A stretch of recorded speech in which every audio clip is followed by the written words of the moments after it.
Hi everyone, I'm Grahtles, and here we're going to go ahead and jump into Planet Coaster. Yep, Planet Coaster. Valley Plays gifted me this game and I was super excited to play. I had played it on console, but this is completely different. And he had to teach me how to play. So while it's new in my head, I want to teach you all the new things I had to learn starting a game. Link to Valley Plays will be in the description below. Go check it out, he has great content on Planet Coaster. So the game starts off with the ticket booth already installed. I needed to make a path so I can make an entrance. So I started playing around with the paths and I didn't know how to get this to grid. Well, he showed me. You just click this button right here, pick the path you want to use, click on the existing path, and that can be a little tricky sometimes. You have to find the right spot. But then once you get it, it opens up these 9 squares and you fill it in square by square. Now that we have our path just the way we want it, we're going to go ahead down to Shop and Facilities and find a nice entrance to put into the park.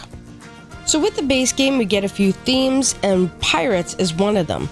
So I'm just going to type up in here Pirates, so this way I can see what entrances I can find that are in the pirate theme.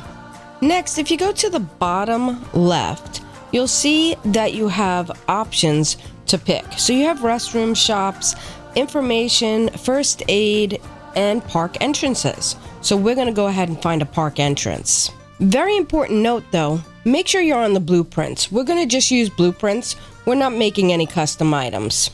So now we pick an entrance and we need to place it. Now we have a couple of options. Shift, Z, and X are going to be your best friends. Z lets it spin. Now if you hold Z, you can spin it freely. If you press Z, it turns in intervals.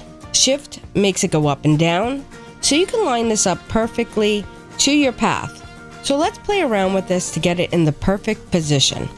Once you find the perfect position, just left click on your mouse.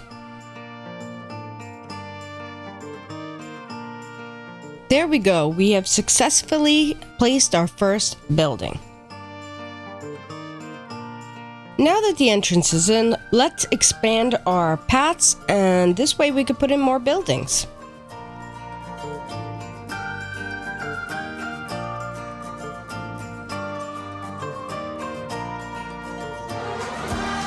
So the first 2 buildings we're going to put in is information booth and ATMs. So let's go ahead and get started with that. So once you grab the building, it will make an automatic path if you're close enough to it. But you could push it back and make a path later. You're going to want to use the free paths for that and not the grids. Some buildings may have more than one path that needs to be connected. Make sure that all your paths are connected. Like with this ATM, it has 2 paths that need to be connected. If not, it will not function properly. Next, we're going to extend the grid again. If you don't continue to extend the grid longer than the buildings, it does mess up the grid pattern. So let's go ahead and do that and add some bathrooms. This particular bathroom has an entrance in the front and the back. Do not forget to hook up the ones in the back, or again, they will not function properly. I will do this later after I extend my path behind it. Next, we're going to add a first aid. I always like to include a first aid at the front of the building in case an ambulance needs to come, God forbid, but it does happen. One thing I do love and appreciate is that these paths can go in on an angle, and it looks great on an angle. So play around with it. Next, who doesn't love a good gift shop? I mean, come on, you want memorabilia when you leave your park.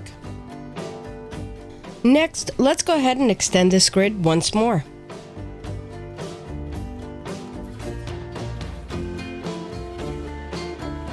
And now we're going to hook up the back of those bathrooms.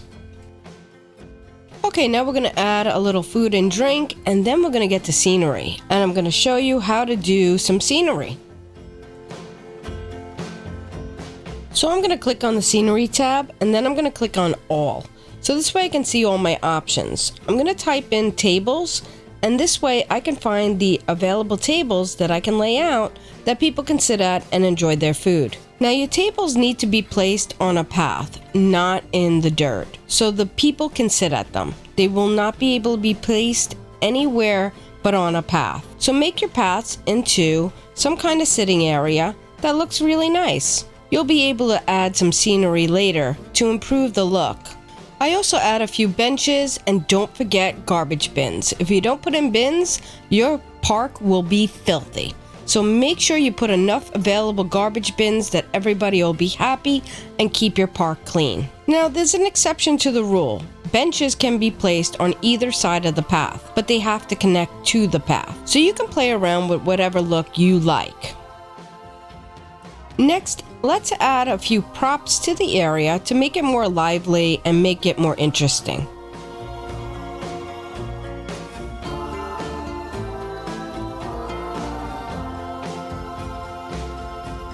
Now in scenery, we're going to click on the trees and we're going to add some trees. So in this area, we have trees, rocks, bushes, plants, a couple of different things. So look at all your options and look and see what's available to you, because it really does add so much to your build.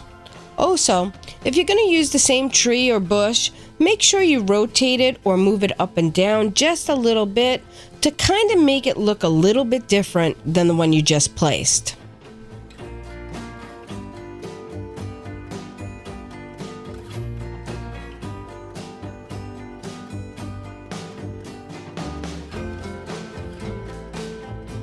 Using the same method with either height or rotation, you could also overlap the rocks so they look completely different.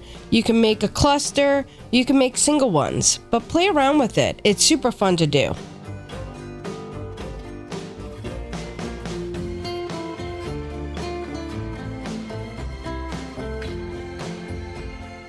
So lastly, we're just going to touch on the terrain area.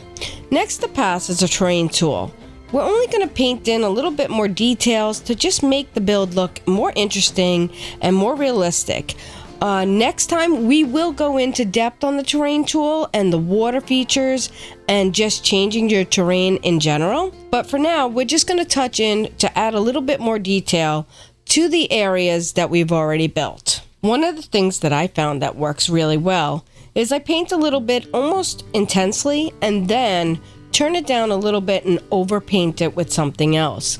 This kind of gives it more subtlety, but it also adds more depth. You could paint in like little rock features, sand, grass, dirt, leaves, and it does add so many more elements to the build.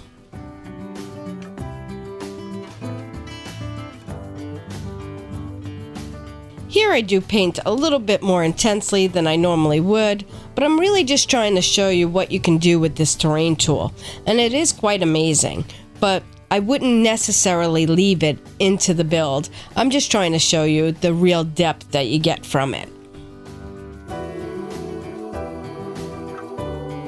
So today we put in a total of 9 buildings. We put in the entrance, first aid, toilets, ATM, staff, info, food, drinks, and gifts. The staff room, I didn't include that. We put in so many buildings, I didn't want to bother you anymore. So here's just a small little tutorial just to get you started into Planet Coaster. It's an amazing game and there's so many more depths we can get into, but I just want to get you started if you're new. And there's a lot of little things that I did not know how to do and I know how to do now due to the help of Valley Plays. So don't forget to check out his channel, amazing channel. Excellent content, especially on Planet Coaster. And if you like these tutorials, let me know in the comments below. And if you really like it, you could always throw me a subscribe. Anyway, thanks a lot. I'll see you next time. Bye.